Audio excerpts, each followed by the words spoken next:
S, ಸಿನಿಮಾದ ಬಗ್ಗೆ, ನಿಮ್ಮ ಕ್ಯಾರೆಕ್ಟರ್ ಬಗ್ಗೆ ಆ ಸ್ಟೈಲಲ್ಲೇ ಬರ್ತಾರೆ ನೋಡಿ ಅವ್ರು ಬರ್ತಿದ್ದಾಗ ಹಿಂಗೆ ಮಾಡ್ಕೊಂಡು.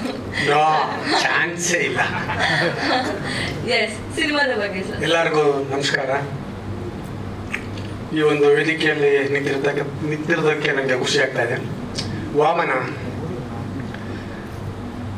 ಈ ಸಿನಿಮಾ ಡೈರೆಕ್ಟರ್ ಶಂಕರ್ ಎಷ್ಟು ಎಫರ್ಟ್ ಆಗಿದ್ದಾರೆ ಅಂತ ನಾನು ನೋಡಿದ್ದೀನಿ.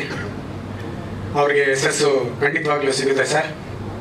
ಅದೇ ರೀತಿ ನಮ್ಮ ನಿರ್ಮಾಪಕರು ಆ್ಯಕ್ಚುಲಿ ನನಗೆ ದುಡ್ಡನ್ನ ಯಾವಾಗ ಹೆಂಗೆ ಕಳಿಸ್ತಾ ಇದ್ದಾರೆ ಅಂತ ಗೊತ್ತಿಲ್ಲ. ನಾನು ಎಕ್ಸ್ಪೆಕ್ಟೇ ಮಾಡ್ತಾ ಇರಲ್ಲ, ಬಂದ್ಬಿಡೋದು.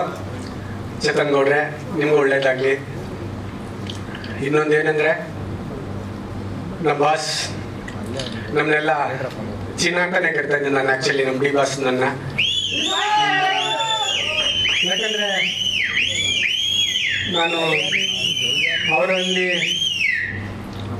ತುಂಬ ನೋಡಿದ್ದೀನಿ, ಅವ್ರ ಜೊತೆ ತುಂಬ ಇದ್ದೀನಿ. ನಾನು ಹಸು ಎಲ್ಲ ಸಾಕೊಂಡಿದ್ದೆ. ನನ್ನ ಮನೆಗೆ ಬಂದಿದ್ರು ಅವರು. ಹಸುಗಳೆಲ್ಲ ನೋಡಿ ತುಂಬ ಚೆನ್ನಾಗಿಟ್ಟಿದ್ದೀರಾ ಚಿನ್ನ ಹಸುಗಳನ್ನ ಅಂತ ನನಗೆ ಅಪ್ರಿಸಿಯೇಷನ್ ಮಾಡ್ತಾಯಿದ್ರು. ಅವರ ಹೀರೋ, ನಮ್ಮ ಹೀರೋ ಅಂತಾನೆ ಇವತ್ತು ಕರೆಯೋದು. ನಮ್ಮ ಹೀರೋ ಬನ್ನಿ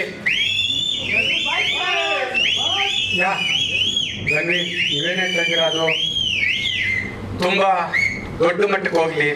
ನಮ್ಮ ನಾಯಕ ನಟ ಇನ್ನೂ ಹಲವಾರು ಯಶಸ್ವಿ ಸಿನಿಮಾಗಳಲ್ಲಿ ಆ್ಯಕ್ಟ್ ಮಾಡಲಿ ಅಂತ ಆ ರಾಯದಲ್ಲಿ ನಾನು ಕೇಳ್ಕೊತೀನಿ. ಮತ್ತು ಇಡೀ ಚಿತ್ರತಂಡಕ್ಕೆ ಒಳ್ಳೇದಾಗಲಿ. ನಂದು ಒಂದು ಒಳ್ಳೆ ಪಾತ್ರ, ವಿಲನ್ನೇಮ್ಮ, ಖಂಡಿತ ವಿಲನ್ನೇ. ನಾನು ಯಾವತ್ತೂ ಹೀರೋ ಆಗಿ ಹೋಗಲಿಲ್ಲ. ಓಕೆ, ಇಡೀ ತಂಡಕ್ಕೆ ಒಳ್ಳೇದಾಗಲಿ. All the best. Thank you very much. Love you. Thank you sir, thank you.